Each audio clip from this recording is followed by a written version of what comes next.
Okay, and this is day 5 in the community garden plot.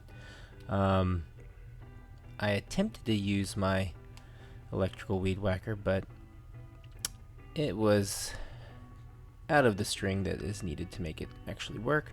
So I'm up here getting some more leaf mulch down and some topsoil. Found some cheaper topsoil, so I'm going with that. And as you can see, my helper is back, right? But yeah, definitely underestimated this job. It's taken a lot more time for me to get this first layer down for this no-dig garden, and I'm really struggling to find logs to make these raised garden beds. But this was a really fun day because this was the first day that I was able to encounter some reptiles that were growing up here. So we have seen in other places around the area broad-headed skinks and the common 5-line skink.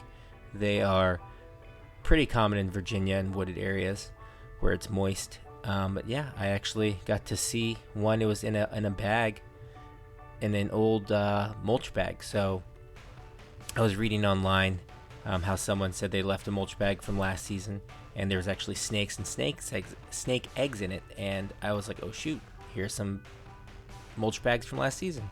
Let me go ahead and be careful here. So I opened it slowly, and there was a skink inside. Hopefully no eggs. I didn't see any eggs, but there was little common 5-line skink. So that was exciting.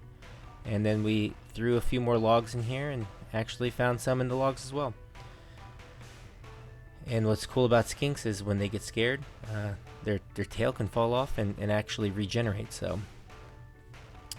unfortunately, one of the skinks that we found today, their tail fell off. So hopefully they're doing all right.